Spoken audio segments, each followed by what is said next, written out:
Today we're going to be talking about LGBTQ plus representation, creative activism, and the power of storytelling. Um, as artists, we're gifted with the ability to convey messages, tell stories, and impact those who view our work. So through art, we have this power to be able to create spaces that breed growth, knowledge, inclusivity, and so much more to strengthen and empower those around us. In the fight against child sexual abuse and gender-based violence, creative activism has become a salient tool that not only gives voice to the voiceless, but opens avenues to educate and tell the stories of survival and strength, too often silenced by stigma and shame. And through our conversation today, we hope to empower and inspire those around us to harness their creativity, to tell their stories, and to use their voice to really make a difference. And in this installation of Sakshi Speaks, we are joined by director, producer, LGBTQ plus activist, Fuoco Balduzzi. Fuoco has a background in visual arts and over 7 years of experience in the film industry. He has been an LGBTQ plus activist since his youth, especially in his country of birth, Italy. Born in Milan in 1989, he now works in London, UK, and is a co-founder of Featherside Films, an independent film production company working with a strong focus on gender and LGBTQ plus experiences. He graduated from the European Institute of Design in Milan and graduated with honors from the MA program in filmmaking at the London Film School, where we met and we're classmates, and that's how we know each other. And yay! Welcome to the show. Thank you very much for having me. It's a pleasure. Okay, so this little game we play with everyone. If you had to describe yourself in 3 words, what would those words be and why? Oh, wow. I don't know. I'm gonna say tired. First and foremost, because life is difficult. And then I'm gonna say silly, because I don't think I'm particularly serious as a person, in the sense that I find there is value in just connecting with people in kind of like a very informal way, because it becomes a more personal interaction, and that normally leads to a better dialogue. So I embrace my silliness as much as I can. And probably, I know this sounds a little, I guess, I don't like giving myself compliments in public because it feels a bit obnoxious, but probably resilient would be the 3rd word. I tend to just keep walking no matter what happens. So I'll probably say, yeah, tired, silly, and resilient. Yeah. It's interesting that you say tired, because I remember I was eating pesto pasta for dinner. I cooked pesto pasta for dinner today. And it took me back to the time when your landlord was evicting you out of your house, and we were making this stupid little film, and you took pesto pasta, and I remember you telling me then as well, I'm tired. I'm just tired. I've been tired my whole life, but like at this point, I feel like it's a state of mind more than just like I don't need to have something happen for me to be tired. I just wake up in the morning and I'm like, I could go back to bed, to be honest, let's face it. I think that's pretty much the story for everyone this year. Yeah. Okay. Yeah. So, I think this year played a big role in it. Going into your journey, and this is very interesting. You've been an activist since your youth. Could you tell what inspired this journey? Necessity. I'm not gonna lie, like it wasn't something that I did at the time out of just like, I don't know, inspiration. Like I didn't wake up one day and said like, oh, I want to be speaking for the LGBT community. I was born in the late 80s or early 90s. in Italy. And at the time, I mean, Italy is still a pretty kind of backwards country when it comes to, generally speaking, social issues like LGBT, and, you know, it's still very traditional for a series of reasons. And it's probably one of the most traditional countries in Europe. So back in the days, I mean, it's much better now, but like back in the days when I was young, it was, being gay was just like not a thing. Like if it was, but it was kind of very community based. It was very secretive. It was very difficult. There wasn't like resources as easily available as, you know, as they are now. And I think this plays a role in my transition as well, in the sense that how it happened. I think if I was young now, I probably would have a very different kind of journey towards it. But back in the day, that was just not talked about much. And I'm gonna say I was pretty early on, very obviously transgender. It just wasn't addressed. I wanted to have a boy name when I was like 6 or 7. I gave myself a boy name when I was 6 or 7. I wanted to have the boys' uniform at school. We still had separated, like female, kind of male, female separated uniforms when you were going to elementary school. And I did a whole scene to have the boys one. The school didn't want to do that, so my mom had to go and talk, and I don't know, somehow convinced them to allow me to do that. And then in high school, I went for the male version of my dead name. So I was kind of very obviously not fitting the traditional gender sense. I just didn't know that it had a name, and I didn't know that it was a possibility, because like all of my exposure to trans issue at the time was very little and mainly focused on male to female transitioning. So the kind of like F2M spectrum of that was never it just didn't exist.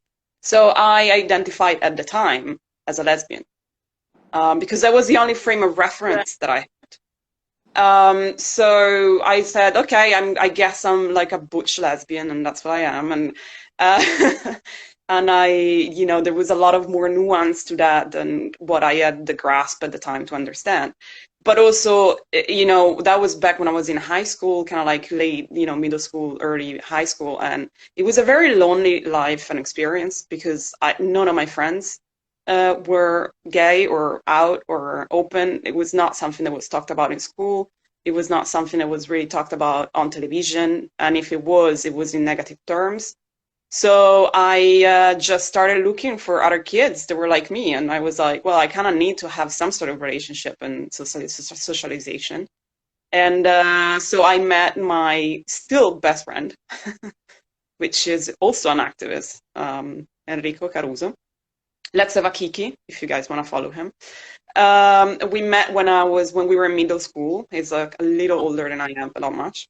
And then he started when we were like in high school, finishing high school, started university. He started being more kind of prominent, and we started hanging in the kind of unofficial gay street of Milan. And kind of like that was the beginning of it, because I started like working with them, and we started, doing kind of more proactive activism when we joined the coordinamento, which is like the coordination of Pride, and we were on the kind of like university side of it. So, it kind of started as more like I need friends and somebody to talk about, and that's just kind of developed into a more political approach, if you want. But like, because nobody was really doing that job, I feel like it was beginning at the time, like it was kind of like the beginning of it. There were people that had done it before us, which were great teachers, but it was still kind of like very niche. It was all community based, like social media wasn't a thing. Obviously it became a thing later on, but at the time it was more community based, going to clubs, talking, printing flyers, and doing marches. Like it was very physical activism at the time. Like it became more social in recent years, I guess. I still work a lot with that kind of spectrum. I'm not much of a social media person, to be honest. See that. So, I mean, I remember a very different Fuoco in London Film School. Yeah. Who were you then? That's a really good question. So I was probably in the darkest time of my life. Personally, I think the kind of London Film School years were the worst that I've been. And it was not related. Like, I've had great memories and great experiences, and I met amazing people that I'm still friends with today. But for my personal journey, I think it was like the darkest chapter, because things got really complicated when I moved to London. When I decided to move from Italy to London, it was very kind of overwhelming from one side, in the sense that I had to kind of start from scratch. I had to start everything from scratch. I didn't know anybody. Um, I didn't have a connection, like a network. And right before right before we began the masterclass, I was sexually assaulted at a party by a bunch of people. And it was like a long thing as well. Like, I think they kept me for about 12 hours, and then I managed to escape. And that was a like really difficult thing to process from many points of view. And it definitely did put a massive setback in my personal journey, and especially in the transition journey, because there is a lot that we could talk about this. Like, I'm just gonna, if we decide to go further into discussion, I'm just gonna drop kind of like a general warning. If some of this stuff is triggering for you guys, you might want to stop listening, because like there is no way that I can talk about it without getting into some potentially graphic aspects of it. So, but yeah, like that experience definitely was a setback. And then it took me about 4 or 5 years to kind of like, I had like a massive depression around 2016. I think 2016 was like the peak of my like darkest time. And then I still managed to graduate somehow. And then after that, I kind of like had to take a massive step back on everything, and just like, all right, I'm just gonna rekindle and rethink. And I think at some point in that time, I realized at that point I had figured out that I was transgender.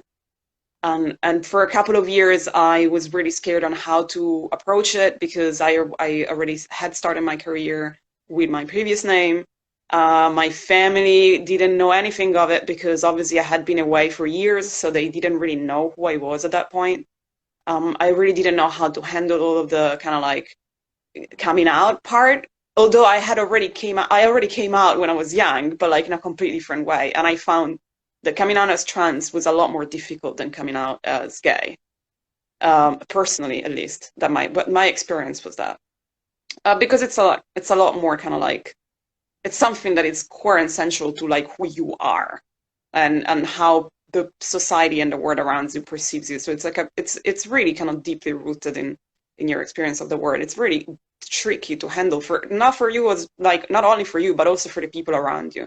It's like a very difficult process, which I don't think it's over. I think it's gonna go for a while, for a long time, and that's fine. But yeah, I think at that point, there was a moment where I was like, okay, well, I have to find a way to do this, and I think I just did it. Like, it wasn't pre-planned. I think it was like at some point I was just like, frick, I'll do it, whatever. And I started coming out to a bunch of people. I came out to my partner at the time, to some of the best friends that I had in that, they were closer to me at the time, and then it kind of just developed from there. But yeah, the kind of like the years that we met at LFS were pretty much the bottom of the barrel for my own personal experience. You've been through so much, and I mean, none of us had a clue. Yeah. Wow. Wow. I mean, okay, so what prevented you from reaching out to any one of us? And I mean, I I mean, I had no idea this happened when you were in LFS, right? Um, I can't find the words yet.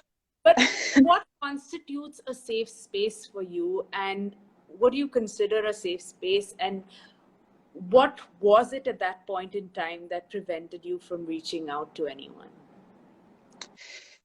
This is a really interesting question, and I think this is a very relevant question in a time where we are trying our best to build safe spaces and to create, community discourse on a lot of these things. And for my personal experience of it is that the issue with trauma is that different people will process it in different ways.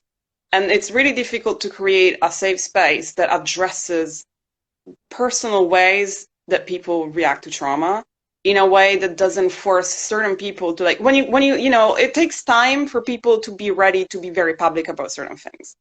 But at the same time, what counts as a safe space might be the capacity to tell to one person and one person only.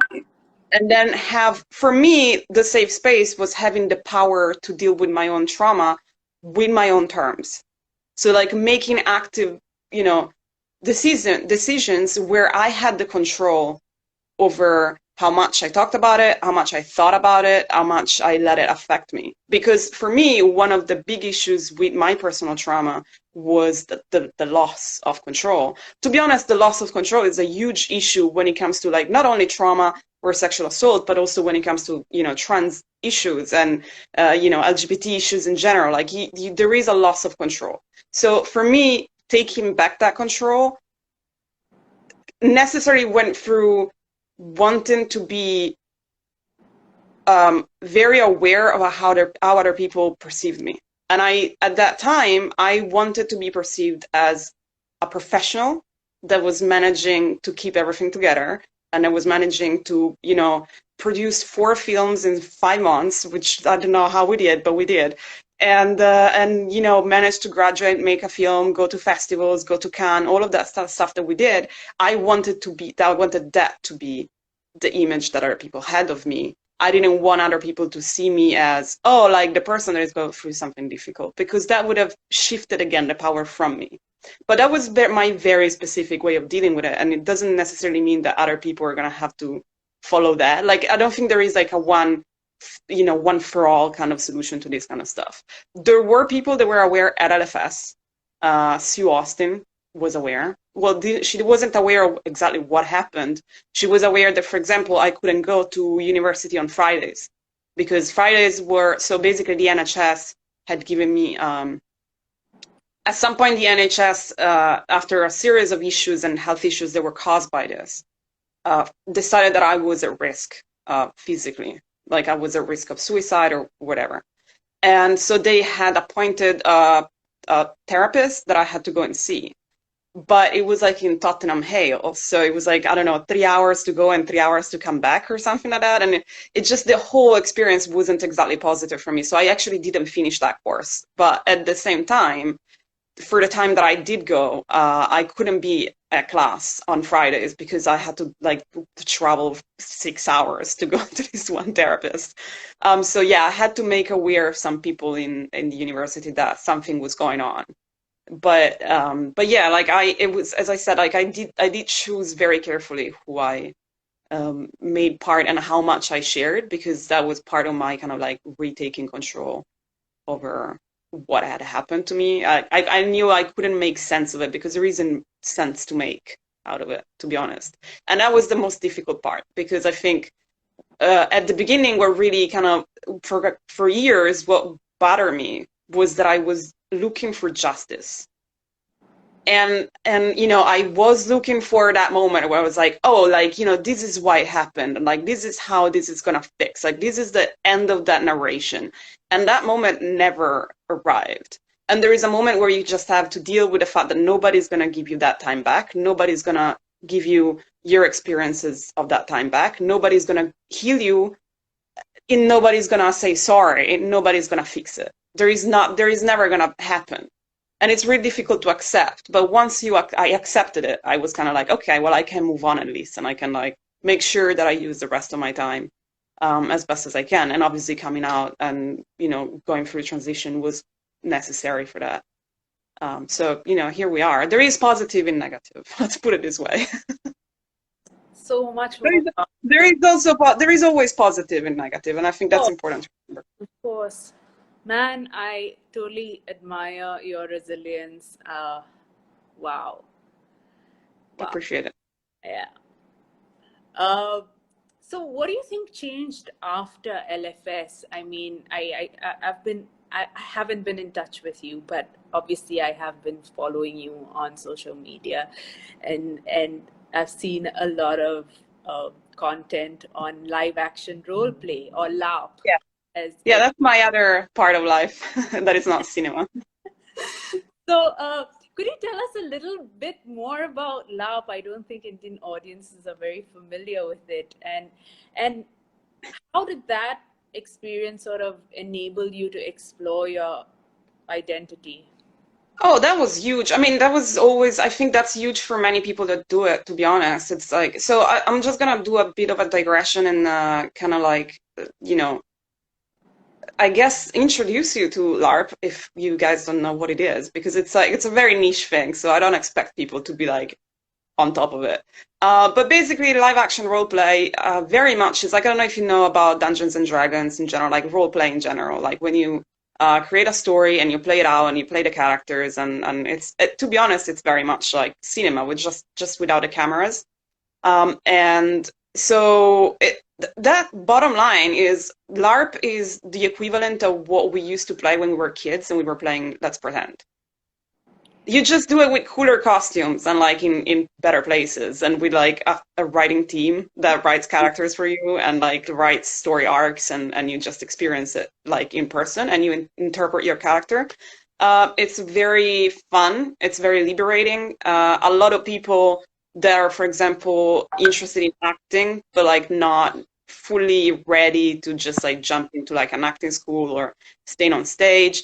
I think that for many was a bit of a gateway towards that, because like you get to act and you get to interpret a character, but you don't have the same social anxiety because there is no audience except for other people that are like in silly costume doing characters. So it's a lot less pressure and from a certain point of view, but like you still get to explore your acting, you know, I don't know, capacities or anything like that. But it's a hobby, it's a fun hobby. There is a huge community internationally. It's a very close-knit community as well. And it is very therapeutic in many ways. And I think a lot of the people that do it do agree on the fact that you do get to explore things that are difficult for you because you do it in a way that is detached, as in it's not you, it's a character.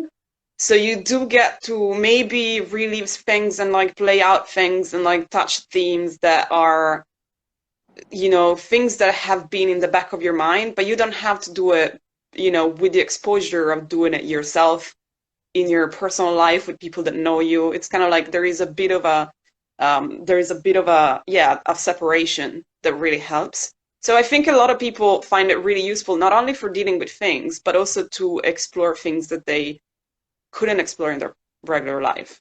And it's a great way, I find it personally, it's a great way to bring people together that come from very different backgrounds and talk about themes and things that usually are very difficult to talk about. But because you experienced it together, like you come from a place of community rather than from a place of difference. And for example, I've had people that, you know, were coming from backgrounds that are really, really far from the LGBT community, or were kind of like, you know, coming from families that were really not into that or not very accepting. People that were very religious that tried it and they somehow had a character that started developing, you know, feelings for characters of the same gender, for example. And they interpreted that and they lived through it and then came out on the other side, and like when we were talking about it or debriefing or talking, you know, in front of a beer, they were like, that was really kind of like enlightening because like I never, you know, I was in somebody else's shoes. Right. That's not something, you know, that I would encounter in my regular life, and doing that made me realize certain things, like maybe like I've looked at that in a bit of a simplistic way. Maybe I've, you know, and then you get to talk about these things. So it's fun, but it's also useful. And I, for me, obviously, was a big part because I've always played characters of both genders. But playing male characters was through LARP, even before LFS. It was kind of like the first instance where I got to live as a man in a place where it was just accepted that I was a man. and I was physically embodying that, and nobody questioned it. And for me, that was eye-opening, because that experience was like, holy shit, this is just what I want. Like, this is just what I want in my life. This is just me. Like, I feel myself so much more now that I'm playing like a flamboyant freaking fencer instructor from the 16th century than I do in my everyday life, where I'm like myself with the people that I know, like with my partner that I sleep with. You know what I mean? I guess it was such a weird kind of like mind fuck. Can we say bad words? Is this a swearing free place? It's fine. You can. It's Okay, cool. Sorry, like I'm just gonna control myself later. But yeah, it was a bit of a kind of like, mind-opening experience in that sense. And I think for many people and with many subjects, it does have that effect. Like I've seen it many times. So it is great, and like there are many great companies that do it, and most of them are non-profit, so nobody makes money. But it's, there are tickets to be paid sometimes, but they usually just cover the expenses of the location and, service and like, sleeping and food arrangements and all of that. And I personally feel like non-profit is the way to go for LARPing, because it keeps it free, in a sense.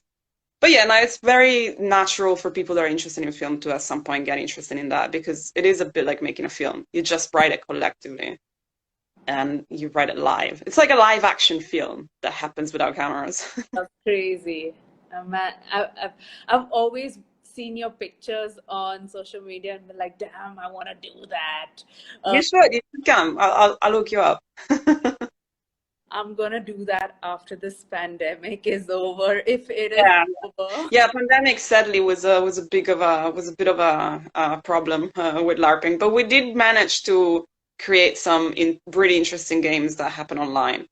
So they're usually shorter, like you can't do like the 3 days experience, but like there is a couple of really good like online LARPs that you can play on Discord, and they just last a couple of hours. So again, there is positive and negative.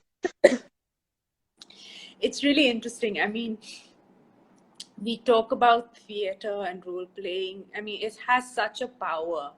And Yeah. this is something that we're trying to do at Sakshi as well. I mean, just before I came onto this live, we had a bunch of students perform a play. They wrote and directed the play themselves. And this is a community of people who we are currently working with and skill building them to, interrupt the cycle of sexual violence. And yeah, I guess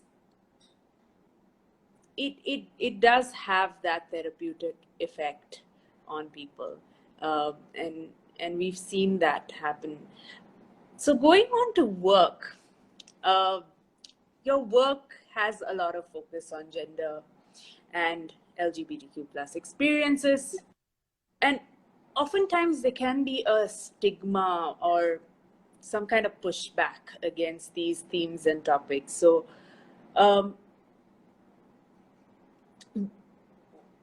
what has your experience been with that?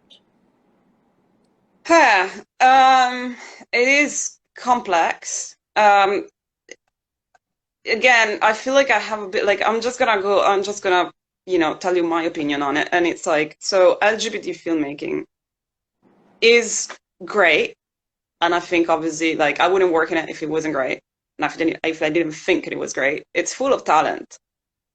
And it's really good that, there is more and more attention to it.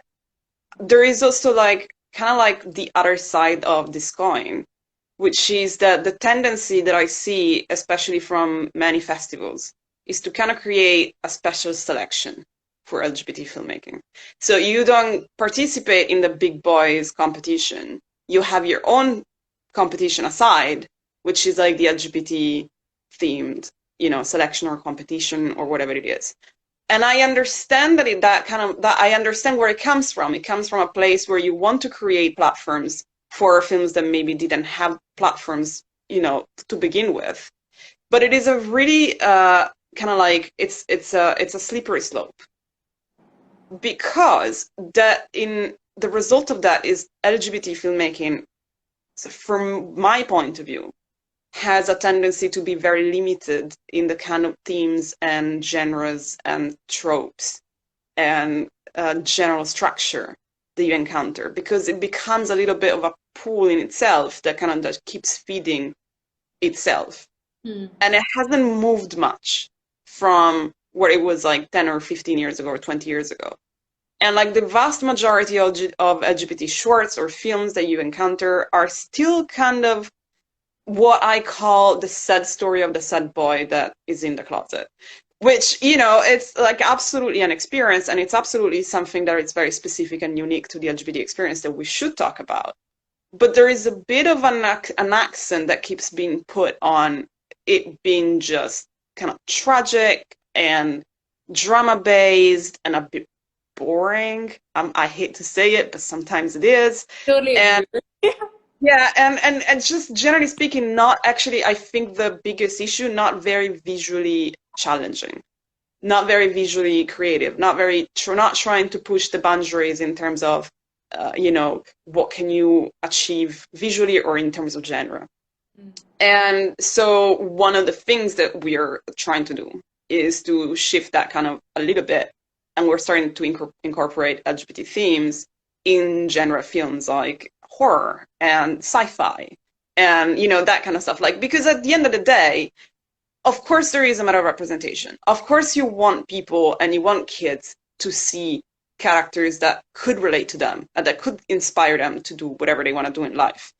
But it really doesn't necessarily have to always be that my only experience in life is being LGBT.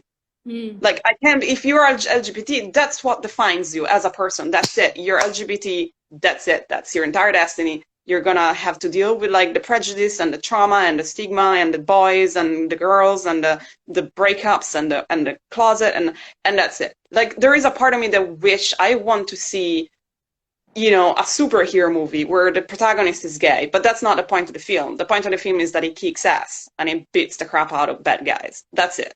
Like, I feel that's what we should kind of like, at this point, at this age, that's what we should kind of aim for, instead of, you know, running the risk of closing ourselves in a bit of a, you know, in a bit of a ghetto, creatively speaking, where we just talk with each other within the same circle, and we don't actually try and reach out to audiences that are not necessarily interested just on the LGBT thematic, but they might be interested in a cool sci-fi movie. And then the moment you reach that, and they also see that there is like a gay, trans, lesbian, bisexual, asexual character in it, they might say, oh, look at that, you know?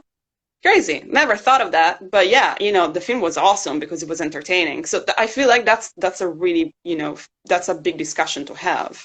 That's a valid point. Yeah. But you know, but I understand that it comes from a place where we had to build that platform first. Now that we have it, I would like to see it expand a little bit, you know, beyond the same old thing. Let's put it this way. That's amazing. I really like this perspective. And I think, yeah. So that's what you're trying to currently do as well, like, through your film, the short film that you guys have pitched, Salt Coats, right? Yeah. You have this, you mentioned making films working in the dusk of reality, or the space between real and between fantasy, let's just call it that. So could you talk a little bit more about this and the creative freedom that it gives you? Yeah, absolutely. So, well, I'm gonna, first of all, Salt Coats, if you guys want to check it out, it's you can find the link to the crowdfunding campaign on my Instagram. But yeah, Salt Coats is the project that we're working on right now. We have a couple more ones that are in the pipeline, but I'm just gonna hold on, like I'll hold off talking about them because they're still we're still defining some aspects. But let's say that it kind of falls right into this conversation because it is a short, it is fantasy kind of horror, but it does talk a lot about LGBT issues. It's a coming out story for like a young lady. But it is exactly kind of like what we were discussing. Like, the point of the movie, although it is the fact that she comes out, or that she wants to come out, pretty much, well, the focal point of the movie is her personal relationship with herself. But that is told through the presence of a creature, which is related to Scottish folklore, which is a selkie, which is kind of like the scary version of a mermaid. Like if you want to say like it's a mermaid, but it's not as cute as like your average mermaid. It's scaly and oily, and Okay. like yeah, it's pretty awesome. Um, not demure at all. But yeah, so the task of reality that that you picked on is I like making films where what is real and what is not real isn't super defined. Hmm. And one of the reasons why I like doing that, or I do like to work in that spectrum in general, is because I feel that that's a actually pretty realistic representation of our life in Right. reality. Absolutely. We experience reality through the lenses of our perception, and the lenses of our perception normally are the lenses of our consciousness. And that's like a very, it's almost scientifically very inaccurate. And this is why you have wildly different recollections of the same event, or wildly different recollections of the same, of the same piece of journalism, or like you have wildly different analysis of what counts, what are priorities on the planet. Like if you take 100 people and you ask 100 of those people a question on the same topic, like chances are you're going to get 100 different answers. And it's not because that topic or that thing or that object isn't real. It's just because all of them are going to see it in a different way or in a different light. Reality changes because the light changes. Reality changes because it's a different time in the day. Like if it's a morning and I see like, have you ever been in a foreign country or like on holiday or something in a place where you didn't know well and you're walking through the streets at night and it's kind of scary Hmm. because you don't know that place very well. And like it's night and it's dodgy and it's like, oh my God, I don't feel super safe. And you get to your hotel room and then you do the same trip the morning after when it's bustling with life and it's light. And you're like, this place is awesome. Like, why the fuck was I scared? Like, Right. 4 hours ago. It's just because our perception was completely different. Like the way the lens through which we were seeing that place was completely different. The place was the same.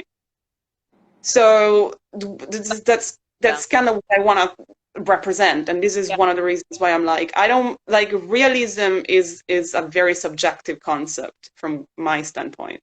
So I tend to work in that spectrum where I'm like it really doesn't matter what something actually looks like because what really matters is the way that the character is looking at it. So which is relatable in many ways.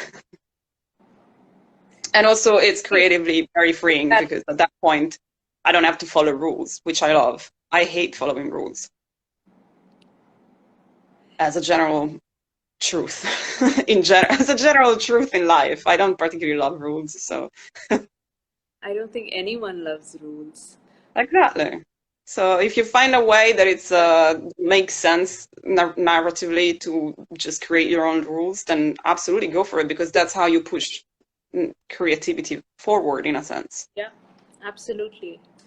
And It's it's so interesting that you brought consciousness into this. I mean, I've known you to be very in touch with yourself and very in touch with your consciousness, and to be a spiritual person as well in many ways without ever really being overtly spiritual.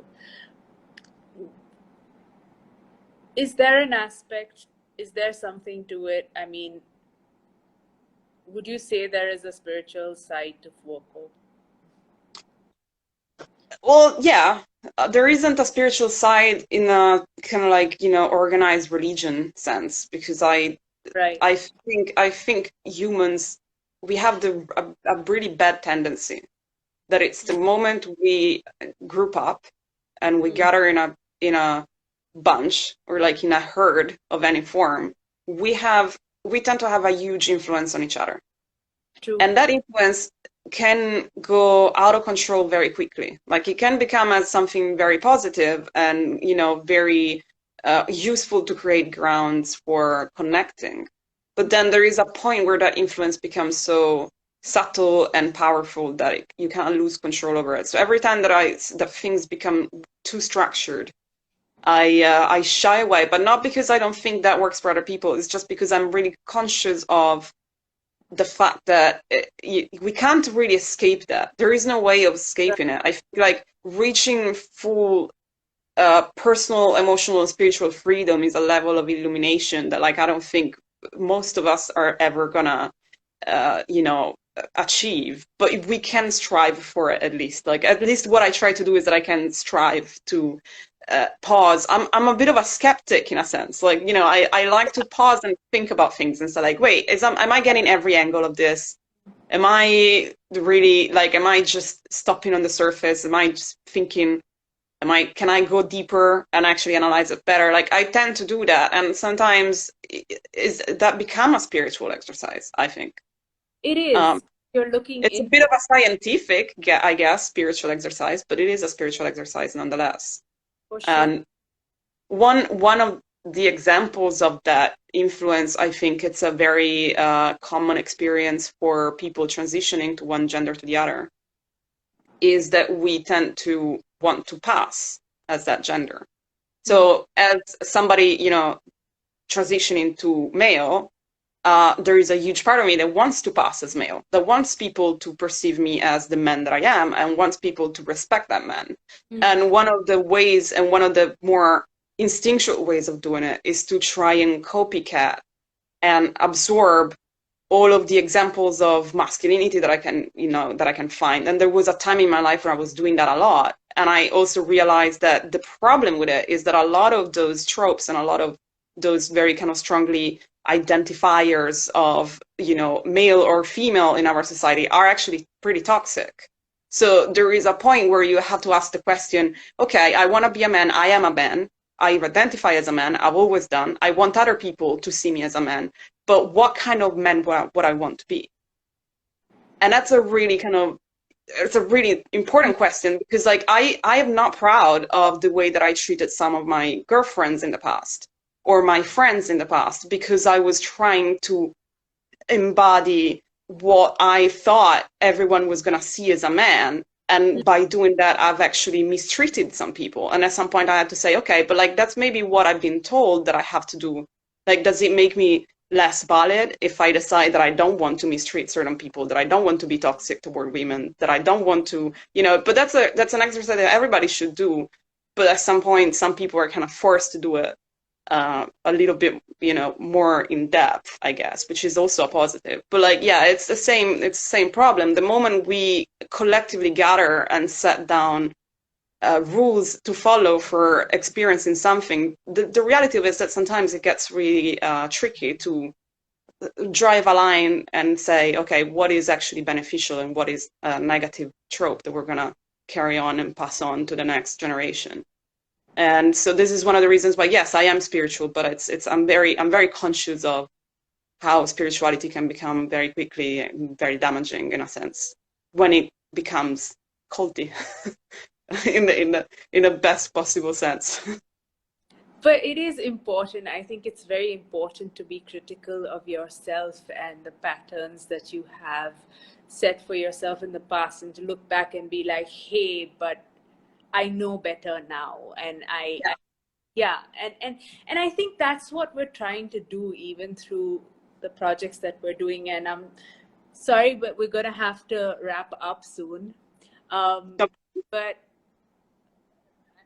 we're doing exactly this. We're working with the youth of the country. We're working with, well, we aim to work with 4 million youth across 40,000 colleges in India Absolutely. to build their capacity to be able to recognize all of these little things that kind of contribute to the inequalities that we see around us in everyday life. And we've always had this preventive sort of an approach to gender-based violence. As someone put it today in the board meeting, I think, or yesterday, child sexual abuse or gender-based violence is a symptom of something much larger. And I think that's what we need to tackle. So with that, do you have anything that you want to tell our young audience who might be watching this a couple of years down the road or even tomorrow?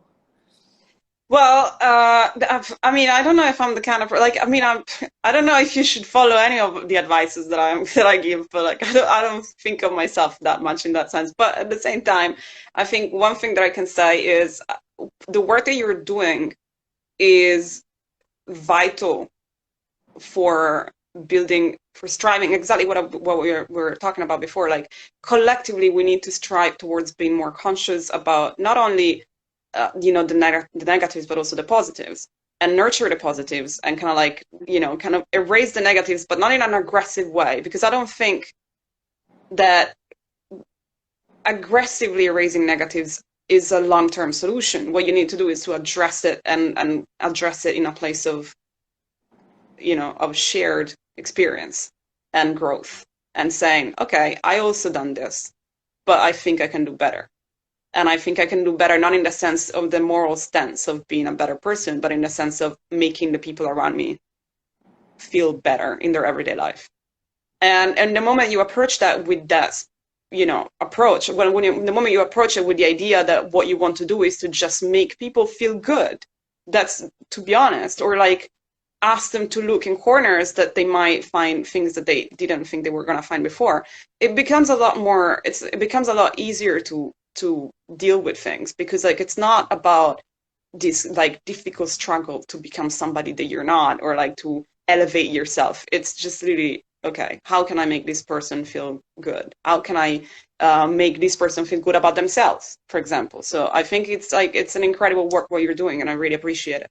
When it comes to giving advices, I'm just gonna say fact check everything that you read. Sadly, we live in a world where information is abundant, but also very flawed. So absolutely do not necessarily trust everything that you read. Please go and look for proper sources when you ingest information. And I am very open to anything. Like if anyone that was watching has questions or wants to reach out and just like ask or talk more about a certain aspect, like please do.